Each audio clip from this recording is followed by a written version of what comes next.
இன்னைக்கு எந்த லாரிக்காரங்களா தப்பிக்க முடியுமா? உங்க என்டையர் டேட்டா கவர்மெண்ட் கையில் இருக்கு. நாம நினைச்சிட்டு இருக்கேன் ஜிஎஸ்டில ரெஜிஸ்டர் பண்ணல, நான் பேன் கார்டில் ரெஜிஸ்டர் பண்ணல, நான் வந்து டாக்ஸுக்குள் வளையத்துக்குள்ள வரல, நான் இன்னைக்கு நான் தப்பிச்சுக்கிட்டு இருக்கேன். நீங்க யாரும் தப்பிக்கலங்க. உங்க என்டையர் குடிமைப்படி அவங்க கையில் இருக்குங்க. என்னைக்கு தட்டினாலும் உங்க வண்டி ஒரு வருடத்தில் எவ்வளோ லோடு ஓட்டிருக்குங்கிற டேட்டா பேஸ் அவங்க கையில் இருக்குங்க.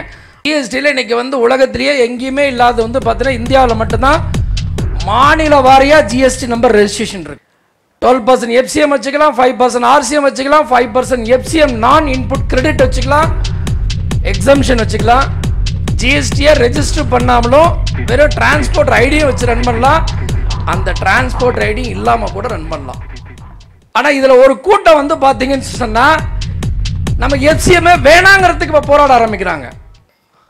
அப்பீலுக்கு அப்புறம் லாட் ஆஃப் டிமாண்ட்ஸ் ப்ரெஷரை கிரியேட் பண்ணி தான் டிசம்பர் 2017 இந்த 12% எஃப்சிஎம் வந்து நமக்கு வந்து தரப்பட்டுச்சு. நீங்க இன்னைக்கு இருக்கிற விஷயத்த சட்டங்களை ஏத்துக்கலைன்னா இந்த தொழிலை நீங்க நிக்க முடியாதுன்னு சொன்னேன். அன்னைக்கு லாரிக்காரங்க என்ன சொன்னோம் தெரியுங்களா?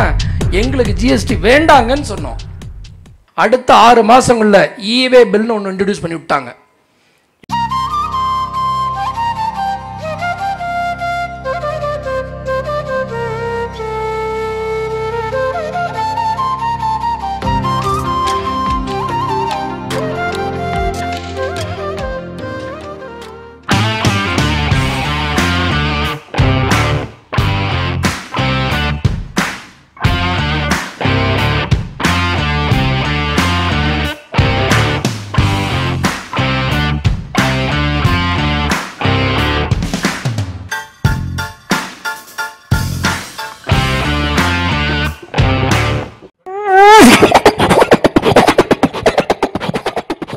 ஸோ சென்னையிலேருந்து 2 பேரும் வந்து ரொம்ப ஹாப்பியாக இந்த ஒரு ஃபங்க்ஷனில் வந்து கலந்துருக்கோம் அப்படின்றது ரொம்ப ரொம்ப ஹாப்பி. அண்ட் அதுவுமே ஹொசூர் கூட்ஸ் டிரான்ஸ்போர்ட்டேஷன்ஸ் அசோசியேஷனுக்கு இந்த ஒரு பதவியேற்பு விழாவில் ஜாயின் பண்ணியிருக்கிறது வந்து ரொம்ப ரொம்ப ஹாப்பி. ஸோ ஃபர்ஸ்ட் நிகழ்ச்சிக்குள்ளே போயிடலாமா? அனைவருக்கும் இனிய மதிய வணக்கம். மேடையை அலங்கரித்து கொண்டிருக்கும் நமது தொழில்துறையின் தென்னகத்து சிங்கம் எங்களது அருமை அன்னார் ஜிஆர் சண்முகப்பா உள்ளிட்ட அனைவருக்கும் எனது மதிய வணக்கம். எதிரே வீற்றிருக்கும் கனரக வாகன உரிமையாளர்களே மற்றும் குட்ஸ் டிரான்ஸ்போர்ட் உரிமையாளர்களே, நடத்துனர்களே, நிர்வாகிகளே, உங்கள் அனைவருக்கும் எனது இனிய மதிய வணக்கம். நிறைய பேசியிருப்பாங்க, ஒன்றும் புதுமையாக சொல்கிறதுக்கு எங்கிட்ட இருக்குமான்னு எனக்கு தெரியல. இருந்தாலும் ஓரிரு கருத்துக்கள் ஏன்னா அழைப்பை ஏற்று 2-3 விஷயம் உங்களுக்கு நான் சொல்லணும்னு ஆசைப்பட்றேன். ஒன்று, இந்த லாஜிஸ்டிக்ஸ் பார்க் வந்து மெயினாக பேசிட்டு போனார். அது கூட நம்ம எம்எல்ஏ போயிட்டார். அவர் இருந்திருந்தால் அவர் கொஞ்சம் வேறு மாதிரி சொல்லணும்னு நான் ஆசைப்பட்டேன். அண்ணன் அதை ஆரம்பித்தார். மத்திய அரசாங்கம் 50 லாஜிஸ்டிக்ஸ் பார்க் வந்து இந்தியாவில் கட்டமைக்கணும்னு சொல்லியிருக்கிறாங்க. போன ஆண்டோட மத்திய அரசாங்கம் பார்லிமெண்ட்டில் அனௌன்ஸ் பண்ண ஸ்கீம் இது. அது மாநில அரசாங்கத்துக்கு எந்த அளவுக்கு புரிதல் இருக்குன்னு தெரியல. தமிழகத்தை பொறுத்தவரையிலும் பார்த்தீங்கன்னா தொழில்துறையில் 3 முக்கிய நகரங்களில் ஒசூர் வந்துடும். சென்னை, கோயம்புத்தூர், அதுக்கு அடுத்தது வந்து பார்த்தீங்கன்னா ஒரு பெரிய தொழில்துறை நகரம் அப்படின்னு சொன்னால் அதுவும் ஆட்டோமொபைலில் வந்து பார்த்திங்கன்னா ஒசூர் தான் நமக்கு அடுத்து. இங்கே நமக்கு ரொம்ப அத்தியாவசியம். அதனால் என்னென்னா இதன் ப்ரெஷரை இவங்க வந்து கிரியேட் பண்ணணும்.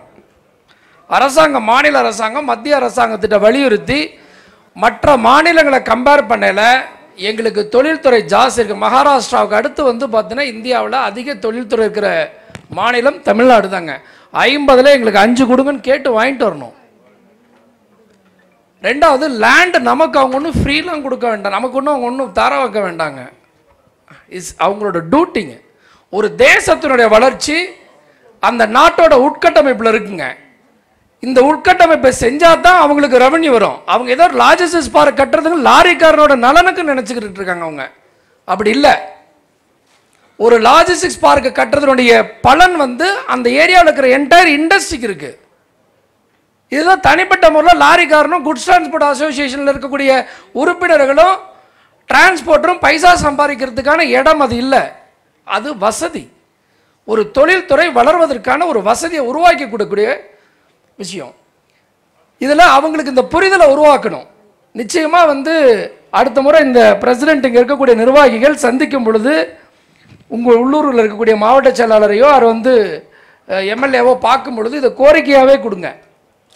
ரெண்டாவது, தொழில்துறை அதிகம் வளரக்கூடிய இடங்க, இங்கே நிறைய வேர்ஹவுசிங் ஃபெசிலிட்டிஸ் தேவைப்படும். ஆனால் நிறைய பேர் இன்றைக்கி வேர்ஹவுஸில் இன்வெஸ்ட் பண்ணுறதுக்கு யோசிக்கிறீங்க. ப்ரைவேட்டில் இருக்கவங்க நிறைய பேர் போகிறாங்க, டிரான்ஸ்போர்ட்டர்ஸ் பண்ணுறது இல்லை. சின்ன சின்ன டிரான்ஸ்போர்ட்டர்ஸ்லாம் கூட இன்றைக்கி வந்து பார்த்திங்கன்னா யோசிக்கிறீங்க. இதில் உங்கள் பகுதியில் இருக்கக்கூடிய கலெக்டர் ஆஃபீஸையோ இல்லை அமைச்சரையோ அணுகுங்க.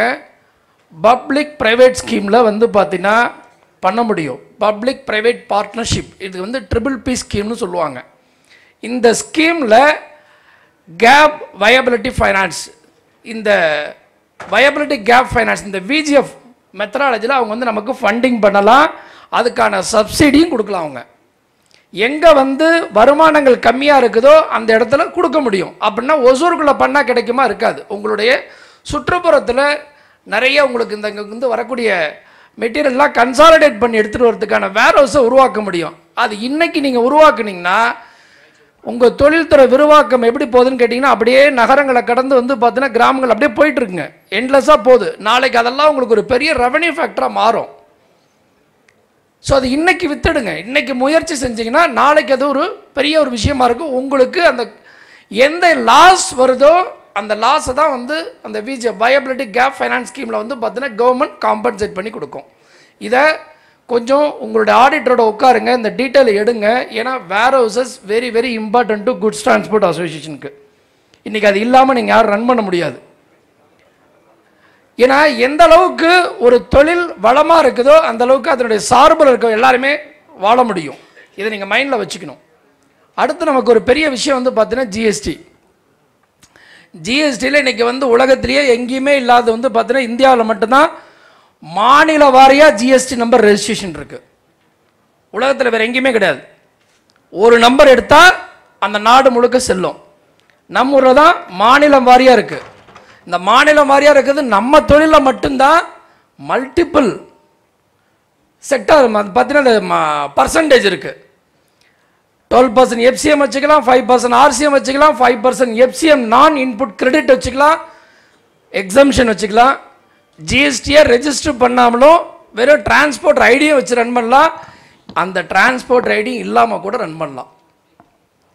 இத்தனை விதமான ஒரு கன்ஃபியூஷன் வந்து நம்ம இந்தியாவில் இல்லைங்க, உலகத்தில் வேறு எந்த தொழிலுக்கும் இல்லைங்க. என்டையர் இண்டஸ்ட்ரிக்கு ஒரு ஸ்லாப் இருக்கும், ஒரு ஸ்கீமுக்குள்ள FCMல இருப்பாங்க. ஆனால் இதில் ஒரு கூட்டம் வந்து பார்த்தீங்கன்னு சொன்னால் நம்ம FCM வேணாங்கிறதுக்கு இப்போ போராட ஆரம்பிக்கிறாங்க. சமீபத்தில் ஒரு 15 நாளைக்கு முன்னாடி அண்ணார் வந்து பார்த்தீங்கன்னா JRS அண்ணன் நீ டெல்லிக்கு அவசரமாக கிளம்புனார். ஏன்னா நான் கேட்டேன், ரொம்ப அது மாதிரி ஒரு ஹெக்டிக் ஷெடியூலில் இருக்கேன்னு சொன்னேன். இல்லை வேறு அவசரம், எனக்கு உடல்நிலை சரியில்லை. ஏன்னா அவர் இன்றைக்கி வந்திருக்கிறதே ஒரு பெரிய விஷயம். காரணம் என்ன, அவருடைய உடல்நிலை எனக்கு தான் தெரியுங்க. அவர் ட்ரீட்மெண்ட்டில் இருக்கிறார், பேக்போன் ப்ராப்ளத்தில் ஒரு ட்ரீட்மெண்ட்டில் இருக்கிறார். இருந்தாலும் அதை பொருட்படுத்தாமல் வந்து பார்த்தீங்கன்னா ஒரு லாரி உரிமையாளர்கள் இந்த துறை சார்ந்த யார் வந்து பொருட்படுத்தாமல் அவங்களுக்கு வந்து அந்த விழாவில் பங்கெடுத்து அவங்களை உற்சாகப்படுத்தி ஊக்கப்படுத்தணும், ஒரு வளர்ச்சிக்கு வந்து காரணமாக இருக்கணும்னு நினைக்கிறாரு. அதுக்கு போயிருக்கும் பொழுது டெல்லியில் வந்து பார்த்தீங்கன்னா அண்ணன் சொன்னார்னு கிளம்பி நான் போனேன். சார் எங்களுக்கு FCM வேணான்றாங்க. 12% FCMல தான் நீங்கள் இன்புட் கிரெடிட் இன்றைக்கி உங்களுக்கு இருக்குது. நிறைய பேர் இன்றைக்கி ட்ரக்கர் நீங்கள் வந்து பார்த்தீங்கன்னா இன்புட் எடுத்துகிட்டு இருப்பீங்க. அதுக்கு ஆப்படிக்கிறதுக்கு ஒரு வேலை நடந்ததுங்க. இதுதான் சொன்னேன் நான், உலகத்தில் எந்த இண்டஸ்ட்ரி FCMல இல்லாத இண்டஸ்ட்ரியல், ஏன்னா we are in B2B, business to பிஸ்னஸுக்கு உலகத்தில் எல்லா செக்டாரும் FCMல இருக்கும் பொழுது இந்தியாவில் மட்டும்தான் முதல்ல நீங்கள் GST இன்ட்ரடியூஸ் பண்ணும்போது நமக்கு வந்து பார்த்தீங்கன்னா FCMல இல்லாமல் இன்புட் கிரெடிட் ஃபெசிலிட்டி இல்லாமல் வந்துச்சு. ஜூன் 2017 GST இன்ட்ரடியூஸ் பண்ணும் பொழுது பல அப்பீலுக்கு அப்புறம் லாட் ஆஃப் டிமாண்ட்ஸ் ப்ரெஷரை கிரியேட் பண்ணி தான் டிசம்பர் 2017 இந்த 12% FCM வந்து நமக்கு வந்து தரப்பட்டுச்சு. இன்புட் கிரெடிட் நீங்கள் எடுத்துக்கங்கன்னு சொல்லி. இந்தியாவில் வந்து பார்த்தீங்கன்னா அக்ரிகல்ச்சருக்கு அடுத்து ஒரு மிகப்பெரிய ஒரு தொழில் இருக்குதுன்னு சொன்னால் நம்மளுது தான் மிகப்பெரிய தொழில். But we are in unorganised. ஒரு ஆர்கனைஸ்டாக இல்லாமல் ஒரு அன்ஆர்கனைஸ்டில் இருக்கிற விளைவு எல்லாருமே பிரிஞ்சு கிடக்கிற, யார் பேச்சும் கேட்கறதுல புரிதல் கிடையாது. நான் நினைக்கிறது தான் கரெக்டுங்கிற எண்ணம் வந்து நிறைய பேருக்கு இருக்குது. கொஞ்சம் இன்னைக்கு இருக்கிற விஷயத்தில் நிறைய உங்களோட ஆடிட்டரோட போய் உட்காந்து என்ன நீங்கள் உங்களுடைய விவாதத்தை தொடருங்க, நிறைய புரிஞ்சுப்பீங்க. ஏன்னா என்ன மாதிரி இன்னைக்கு தொழில் வந்து நகர்த்தி ஆகணும், பழைய காலம் மாதிரி இல்லை. நீங்கள் நான் 2017 ஜூன் மாதம் வந்த பொழுது அப்போ செப்டம்பரில் பாண்டிச்சேரியில் ஒரு மீட்டிங் நடந்தது. அன்னைக்கு சிஎம்ஆர் இருந்த நாராயணசாமி வந்து பார்த்தீங்கன்னா சீஃப் கெஸ்ட். நான் அன்னைக்கே சொன்னேன், உங்களுக்கு ஜிஎஸ்டி பிடிச்சிருக்குது பிடிக்கிறதுல கொள்கை அளவில் ரோட்டில் போய் போராடுங்க, எதை வேணாலும் பண்ணுங்க, ஃபர்ஸ்ட் அடாப்ட் பண்ணுங்க. நீங்கள் இன்னைக்கு இருக்கிற விஷயத்த சட்டங்களை ஏற்றுக்கலைன்னா இந்த தொழிலை நீங்கள் நிற்க முடியாதுன்னு சொன்னேன். அன்னைக்கு லாரிக்காரங்க என்ன சொன்ன தெரியுங்களா, எங்களுக்கு ஜிஎஸ்டி வேண்டாங்கன்னு சொன்னோம். வேண்டாங்கன்னு சொன்னேன். எந்த லாபியை முன்னாடி வச்சு நமக்கு வந்த எஃப்சிஎம் தடுத்து ஆர்சிஎம் ஆக்கணுமோ அதே தான் திருப்பி நம்ம பண்ணிட்டு இருந்தோம். அன்னைக்கே சொல்லிட்டு போனேன், ரொம்ப நாள் இல்லை நீங்கள் அத்தனை பேரும் கவர்மெண்டோட வளையத்துக்குள்ளே வந்துடுவீங்கன்னு சொன்னேன். அடுத்த 6 மாதங்களில் ஈவே பில்னு ஒன்று இன்ட்ரடியூஸ் பண்ணி விட்டாங்க. இன்னைக்கு எந்த லாரிக்காரங்களா தப்பிக்க முடியுமா? உங்கள் என்டையர் டேட்டா கவர்மெண்ட் கையில் இருக்குது. நாம் நினச்சிட்டு இருக்கேன் ஜிஎஸ்டியில் ரெஜிஸ்டர் பண்ணல, நான் பேன் கார்டில் ரெஜிஸ்டர் பண்ணல, நான் வந்து டாக்ஸுக்குள் வளையத்துக்குள்ள வரலை, நான் இன்னைக்கு நான் தப்பிச்சுக்கிட்டு இருக்கேன். நீங்கள் யாரும் தப்பிக்கலைங்க. உங்கள் என்டையர் குடிமைப்படி அவங்க கையில் இருக்குங்க. என்னைக்கு தட்டினாலும் உங்கள் வண்டி ஒரு வருடத்தில் எவ்வளோ லோடு ஓட்டிருக்குங்கிற டேட்டா பேஸ் அவங்க கையில் இருக்குங்க. அவங்க ஒரு ரஃப்லி கிலோமீட்டர் இந்த வண்டி போட்டால் இவ்வளோ கிலோமீட்டருக்கு காஸ்ட்டுக்கு இவ்வளோ ஓடி இருக்குன்னு உங்கள் டேட்டாவை கொடுத்து உங்கள்கிட்ட கேட்கறதுக்கான வாய்ப்பு வந்துருச்சு. இப்போ சமீபமாக பாருங்கள், ஜிஎஸ்டியில் எவ்வளோ வந்து நோட்டீஸ் வந்துட்டு இருக்கு, எவ்வளோ நோட்டீஸுங்க. பதில் சொல்ல முடியாமல் வந்து பார்த்தீங்கன்னா நிறைய பேர் கம்பெனி மூடுறாங்க. ஆடிட்டர்கிட்ட போனால் ஆடிட்டர் சின்சியர் அட்வைஸ் அன்னைக்கு சொல்கிறார், என்ன சொல்லுமா, இப்படிலாம் நீ ஏன் வந்து தப்பு பண்ண, சரியாக பண்ணணும்னு சொல்லி கொடுக்கலையே, எது செஞ்சால் சரின்னு சொல்லி கொடுக்கலையே, எது செஞ்சால் சரின்னு நம்மளுக்கு கேட்கலையே. இன்னைக்கு தடுமாறுறாங்க. நிறைய ஓடர்களை பார்க்குறேன், நிறைய தொழில் இருக்கிறவங்கள பார்க்குறேன், அவ்வளோ பயப்படுறாங்க ஜிஎஸ்டியை கண்டு இன்னைக்கு. ஏன்னா அதுக்கப்புறம் தான் இப்போ சமீபத்தில் சுப்ரீம் கோர்ட்டில் கேஸ் போட்டு சுப்ரீம் கோர்ட்டை வந்து பார்த்தீங்கன்னா ரொம்ப வந்து ஹராஸ் பண்ணக்கூடாது, ஒரு தொழில்துறையை ஹராஸ் பண்ணாதீங்கன்னு ஒரு கைடன்ஸ் கொடுத்துருக்காங்க கவர்மெண்ட்டுக்கு. சென்ட்ரல் கவர்மெண்ட்டுக்கு ஒரு கைடன்ஸ் கொடுத்து அவங்கள நெறிப்படுத்துங்க, ஹராஸ் பண்ணாதீங்க. நீங்கள் ஜிஎஸ்டிக்குள்ளார என்னன்னே தெரியாமல் நான் தப்பு பண்ணிடுறேன், அதனுடைய விளைவு நிறைய வந்து நான் மாட்டிக்கிறேன், பின்னாடி மாட்டிக்கிறேன். இன்னைக்கு இல்லைங்க, நாளைக்கு நீங்கள் நிச்சயமாக மாட்டுவீங்க. தயவு செஞ்சு யாராவது உங்களுக்கு ராங் கைட் பண்ணால் அவங்க பின்னாடி போகாதீங்க. ஜிஎஸ்டியில் இது ஈவே பில். அடுத்து ஈவே பில்லாம் பார்த்தீங்கன்னா சின்ன சின்ன விஷயத்துக்கு கூட மோர் தென் உங்கள் மெட்டீரியல் வேல்யூக்கு மேலே உங்களுக்கு டெபிட் அடிக்கிறாங்க. இது எவ்வளோ பேருக்கு புரிதல் இருக்குங்க தான் எனக்கு புரியல. எனக்கு அசால்ட்டாக ஹேண்டில் பண்ணுறோம் சார், நல்லா போகிற வரல எனக்கு பிரச்சனை இல்லைங்க. நான் கூட டிரைவிங்கில் லைசன்ஸ் எடுக்காமல் கூட வண்டி ஓட்டிருப்பாங்க. அது நல்லா ஓட்டுறவரெல்லாம் பிரச்சனை இல்லைங்க. ஒரு ஆக்சிடென்ட் ஆகும்போது தான் தெரியுங்க, எதிராளி அடிபடும் போது தான் தெரியுங்க, எனக்கு அடிபடும் போது தான் தெரியுங்க, என் வண்டி அடிபடும் போது தான் தெரியுங்க. உங்களுக்கு ஒரு விபத்து எதிர்பாராமல் என்னைக்கு நடக்குதோ அன்னைக்கு தான் நீங்கள் வந்து புரிஞ்சுப்பீங்க. ஆனால் அன்னைக்கு நீங்கள் கொடுக்குற வேலை ரொம்ப பெருசாகிடும், சின்னதாக இருக்காது, ரொம்ப பெருசாக இருக்கும். உங்கள் வாழ்நாளில் நீங்கள் சம்பாரிச்சதை விட 2 மடங்கு இழக்கிற மாதிரி இருக்கும். சமீபத்தில் ஒரு சின்ன ஒரு நெக்லிஜென்ஸ் நான் திருச்சியில் பார்த்தேன் சார். 2 கோடி ரூபாய் பெனால்ட்டி, 2 கோடி பெனால்ட்டி. அந்த டிரான்ஸ்போர்ட்டர் அவ்வளோ பெரிய சொத்துக்கு கூட ஆள் இல்லை. அவர் சொல்கிறார், நான் இழுத்து போட்டு நான் நினச்சேன் வேலைக்கு போடுறேன், கூலி வேலைக்கு போகிறேன்றார். அவர் ஏதோ ஒரு கம்பெனிக்கு நான் வந்து கிளர்க்காக போகிறேன், மேனேஜராக போகிறேன்றாரு. எதனால்? புரிதல் இல்லாமல் ஒரு சின்ன லாகிங், லேசினஸ். தயவு செஞ்சு ஒரு விஷயத்துக்கு கவனமாக செய்யுங்க. இனி ஆர்கனைஸ்டுக்குள்ளார மாறிக்கிட்டே இருக்கிறோம். சமீபத்தில் போயிருந்த போது டெல்லியில் அரசாங்கம் சொன்ன தகவல் இது, நான் சொல்றதை விட அரசாங்கமே சொன்ன தகவல். 35% ட்ரக்கர் வந்து பார்த்தீங்கன்னா எஃப்சிஎம்குள்ளே வந்திருக்காங்க. இதுவே பெரிய மாற்றம். இந்தியாவில் வந்து பார்த்தீங்கன்னா 35% பீப்புள் வந்து நீங்கள் உள்ளுக்குள்ளே வந்துட்டாங்க, எஃப்சிஎம்குள்ளே வந்துட்டாங்க. இன்னும் 65% தான் ட்ரக்கர் வராமல் இருக்கிறாங்க. அது அரசாங்கத்தோட தகவல். அது எப்படி கொடுக்குறாங்க? ரெஜிஸ்டர் ஆகிற வெஹிக்கிளில் எவ்வளோ வெஹிக்கிள் வந்து இன்புட் கிரெடிட் எடுக்கிறீங்க, எவ்வளோ வெஹிக்கிள் எடுக்கல. அப்போ எவ்வளோ பெரிய transformation within the short period of 6-7 years. 6-7 வருஷத்துல வந்த மாற்றம். அடுத்து வந்து வரக்கூடிய கருத்து கணிப்புகள்லாம் நான் உங்களுக்கு சொல்லி தெரிஞ்சுக்க வேண்டிய அவசியம் இல்லை. அரசாங்கம் இன்னைக்கு இருக்கிற அரசாங்கம் எதையும் பின்னோக்கி போகிறது தேவையில்லைங்க, முன்னோக்கி போகிறதுக்கு இருக்கிறாங்க. ஏன்னா பொருளாதாரத்தில் இந்தியா வந்து அடுத்த ஒரு உச்சகட்ட நிலைக்கு கொண்டு போகணுங்கிறது ரொம்ப தீர்மானமாக இருக்கிறாங்க. அதனால தான் 4th பிளேஸ்லேருந்து அடுத்து 3rd பிளேஸ் போகணும், 2nd பிளேஸ் ஆக்குபை பண்ணணுங்கிற வெறியில் போகிறாங்க. இந்த வளர்ச்சிக்கு போகும் பொழுது இன்னும் மாற்றங்கள் வரும். நம்பர் ஆஃப் ஸ்லாப்ஸ் வேணால் ரெடியூஸ்ட் ஆகும். 4 வந்து 3 ஆகலாம், 28, 18, 12, 5 இருக்கிறது குறையலாம். 4 3 ஆகலாம், 3 2 ஆகலாம், 2 1 ஆகலாம். ஆனால் ஜிஎஸ்டியோ இவே பில்லோ வெளியே போகாதுங்க. இன்வாய்சிங் ஆஸ் எர்லி இன்ட்ரடியூஸ் ஆகிடும். ஆல்மோஸ்ட் இண்டஸ்ட்ரி வந்துருச்சுங்க. இது வரும் பொழுது நம்ம தொழிலுக்கு வந்துடும். இதெல்லாம் பிகினிங்கில் பார்க்கும்போது பயம், ஆனால் உள்ளே போயிட்டிங்கன்னா அது ரொம்ப கஷ்டம்லாம் இல்லைங்க. எல்லாமே சின்ன சின்ன விஷயம்தான். உங்களுக்கு எதை கண்டு நம்ம எதையும் எதிர்கொள்றதுக்கு யோசிக்க வேண்டியதில்லை. யோசிக்காமல் உள்ளே வந்துட்டிங்கன்னா எல்லாருமே நல்லா இருக்கலாம். யார் யோசிச்சு 1 2க்கு வெளியே இப்படி பண்ணலாம், அப்படி பண்ணலாம், இதை பண்ணலாம், இது வரும், இதை இவங்களுக்கு பாஸ் ஆன் பண்ணலாம். யாரோ ஒருத்தர் சின்ன தவறு பண்ணுறது வந்து பார்த்தீங்கன்னா அந்த பகுதியில் இருக்கிற 15 டிரான்ஸ்போர்ட்டரும் பார்த்தீங்கன்னா ஒரு சின்ன ஏரியாவில் ஒரு கம்பெனியில் இருக்கவங்க 15 பேர் சஃபர் ஆகுறீங்க. இது எல்லாருக்கும் தெரியும். 10,000 ரூபாய் கேட்குற ரேட்டை ஒருத்தர் 9,000 ரூபாய் கோட் பண்ணிட்டா 15 பேர் கோட் பண்ணால் 15 பேருக்கு அந்த ரேட்டு தான் கொடுப்பார். கேட்குறாரு, திஸ் இஸ் த எல்லோன் ரேட். எல்லோன் ரேட்டு வேதர் என்ன நீங்கள் ஒத்துக்கிறீங்களா? 15 பேர் சர்வேவல்ங்கிற பேரில் போய் ஒத்துக்கிறோம். அதில் 1 2 பேர் எக்ஸாம்ட் ஆவாங்க, மற்றபடி 14 பேர் அந்த வருடம் பூரா நம்ம வந்து பார்த்தீங்கன்னா முடியறதில்ல. இதை எங்கே கொண்டு போய் நசுக்கிறோம்? திருப்பி ட்ரக்கர்கிட்ட நசுக்க ஓரளவுக்கு ட்ரை பண்ண முடியும். ஒரு லெவலுக்கு மேலே நீங்கள் ட்ரக்கரில் நசுங்கிறது இல்லை. ஏன்னா அவங்களுடைய வாழ்வாதாரமும் பெரிய கொஸ்டின்டாங்க. ஒரு ட்ரக்கராகவும் டிரான்ஸ்போர்ட்டராக இருக்கவங்களுக்கு இது ரொம்பவே புரியும். ஒரு 10 வீல் இன்னைக்கு ரன் பண்ணால் 45 ரூபா வேணும். 10,000 கிலோமீட்டர் சப்ஜெக்ட் கண்டிஷன் ஒரு வெஹிக்கிளை ரன் பண்ணால் 10,000 கிலோமீட்டர் அந்த வண்டி மாதத்துக்கு ஓடுனா ஒரு 10 வீலுக்கு ஒரு கிலோமீட்டருக்கு 45 ரூபா வேணும். 4.5 லட்சம் ரூபாய்க்கு நீங்கள் டர்ன் ஓவர் பண்ணால் மட்டும்தான் குறைந்தபட்சம் அதனுடைய செலவுகளை தவிர்த்து நீங்கள் டியூவை கட்டி உங்களுடைய சர்வேவலை வந்து மெயின்டைன் பண்ண முடியும். நிஜமாக சொல்கிறேங்க, உங்கள் ட்ரக்கர் இண்டஸ்ட்ரிக்கு நீங்கள் திங்க் பண்ணி பாருங்கள். 35 ரூபாய்க்கு செலவே வருதுங்க. 34 ரூபா 35 ரூபா அதுதான் காஸ்ட்டாகவே வாங்குறாங்க. சில வண்டி ஓனர்கிட்ட நான் பேசுவேன், 20,000 ரூபா மிஞ்சுது நாங்கிறாங்க. ஒரு மாதம் எவ்வளோப்பா மிஞ்சுது? 1.5 ட்ரிப் ஓடுறாங்க. 30,000 ரூபா, கிலோமீட்டருக்கு 3 ரூபா கூட கிடையாதுங்க. உங்கள் டியூவே 60-70,000 இன்னைக்கு வந்துருச்சு.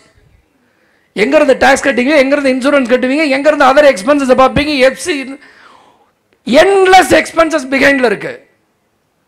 ஆக்சிடென்ட்லேருந்து நீங்கள் எது நடக்கும், என்னைக்கு என்ன நடக்குன்னு தெரியாது. இதை தாண்டி என்னைக்கு ரெசெஷன் வரும்னு தெரியாது, என்னைக்கு லோடு இல்லாமல் நிற்கும்னு தெரியாது, என்னைக்கோ ஒரு இடர்பாட்டில் மாசக்கணக்கில் ஏதாவது அந்த வண்டி நின்று போமா தெரியாது. இதுக்கெல்லாம் ஒரு கண்டிஜென்சி பிளான் நமக்கு இருக்கா? எதிர்காலத்தில் இது நடக்குங்கிறது யோசிக்கிற அளவுக்கா நம்ம இருக்கிறோமா? இல்லை. தயவு செஞ்சு டிரான்ஸ்போர்ட்டர்ஸ் ரேட்டை நிதானமாக திங்க் பண்ணி கோட் பண்ணுங்க. காம்படிஷனுங்கிற பேரில் ரொம்ப ரொம்ப ரொம்ப கீழே போகாதீங்க. இது ஒன்று தான் நம்மளோட அன்ஆர்கனைஸ்லேருந்து இன்னும் ஆர்கனைஸ் ஆகிறதுக்கு யாருமே தயாராக இல்லை. புரிஞ்சுக்கிட்டு செய்யுங்க. ஏன்னா நீங்களே ட்ரக் வச்சிருக்கீங்க. இந்த பகுதியில் இருக்கக்கூடிய நான் அறிந்தவரையில் இந்த ஒசூர் குட்ஸ் டிரான்ஸ்போர்ட் அசோசியேஷனில் நிறைய பேர் ட்ரக்கர் அண்ட் டிரான்ஸ்போர்ட்டராக இருக்கிறீங்க. ஸோ உங்களுடைய வழி என்னன்னு உங்களுக்கே தெரியும். இது தானே அடுத்தவங்களுக்கு.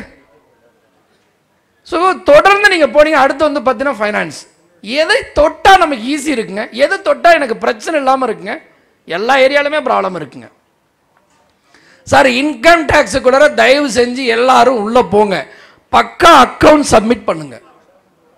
1 ரூபானால டேக்ஸ் கட்டுங்க. நீங்க வருடத்திற்கு மிஞ்சி போனா ஒரு 50,000 1 லட்சமோ 2 லட்சமோ நீங்க டேக்ஸை பத்தி நீங்க அதை அவாய்ட் பண்றதுக்கு ஒரு கணக்கு எழுத முயற்சி செய்றீங்க. ஆனா உங்களுக்கு தெரியாமலே அந்த 50,000 ரூபாய் டேக்ஸ் அவாய்ட் பண்ணி லட்சக்கணக்கில் வெளியில வட்டி கொடுக்குறீங்க. ஹையஸ்ட் வட்டி 2 ரூபாய் வட்டி, 5 ரூபாய் வட்டி, 3 ரூபாய் வட்டி, 10 ரூபாய் வட்டி என்ன கொடுக்குறீங்கன்னு உங்களுக்கே தெரியறது இல்லை. ஏன்னா அவசரம். இன்னைக்கு வண்டி ஓட்டி ஆகணும், பணம் வேணும். எதனால? உங்களால பேங்க்ல பணம் வாங்க முடியல. பணம் வாங்க முடியாம பிரைவேட்ல போய் ஹையர் இன்ட்ரெஸ்ட்டுக்கு வாங்கி you are losing the interest. அதனால என்னுடைய விஷயம் என்னன்னா, எந்த விதமா இருந்தாலும் டாக்ஸ் கட்ட தயங்காதீங்க. டாக்ஸ் நீங்க எந்த அளவுக்கு கட்டுறீங்களோ மோர் தென் 2 டைம்ஸ் நீங்க பெனிஃபிட் எடுத்துப்பீங்க. 2 மடங்கு நீங்க கட்டுற காசுல இருந்து 2 மடங்கு பெனிஃபிட் உங்களுக்கு திருப்பி வரும். ரொம்ப சந்தோஷமா இருக்கு இன்னைக்கு. ஏன்னா நிறைய பேர் இங்க வந்து ட்ரக்கர் அண்ட் டிரான்ஸ்போர்ட்டரை பார்க்கறது நிறைய பேசினா கூட ஐ திங்க் எல்லாருக்கும் அடுத்தடுத்து உங்களுக்கு மைண்டில் இருக்கும். அவங்களுக்கு நிறைய அஜெண்டா பின்னாடி வச்சிருப்பாங்க. இனி ஒரு தருணத்தில் இன்னும் நிறைய உங்களோட நான் பேச ஆசைப்படுறேன். வாய்ப்பு கொடுத்த ஒசூர் குட்ஸ் டிரான்ஸ்போர்ட் அசோசியேஷனுக்கு என்னுடைய மனமார்ந்த நன்றியை தெரிவிக்கும். உங்கள் அத்தனை பேருக்கும் வாழ்த்துக்களையும் தெரிவித்துக் கொண்டு அமர்கின்றேன்.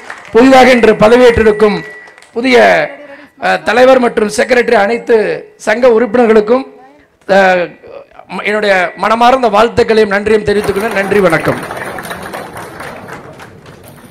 Thank you so much Sundara sir. உங்களோட அட்வைஸ் வந்து நிறைய பேருக்கு வந்து ஆக்சுவலி அட்வைஸையும் தாண்டி உங்களோட ஆதங்கம் தான் நீங்க நிறைய சொல்லியிருக்கீங்கன்னு நினைக்கிறேன். பட் தேங்க்யூ ஸோ மச், எல்லாருக்குமே அதை அக்ரி பண்ணி ரொம்ப ரொம்ப நன்றி சார். நம்மளோட பார்வையிலிருந்து அவர் எடுத்து சொன்னார், ரொம்ப அழகா சொன்னாரு. நல்ல ஒரு கைத்தறல் கொடுத்துடலாம் sir. Thank you thank you sir. Nandakumar sir, Pandian sir இருவரும் பொன்னாடை அணிவித்து கௌரவிக்கப்படுகிறார். நல்ல கைத்தறல்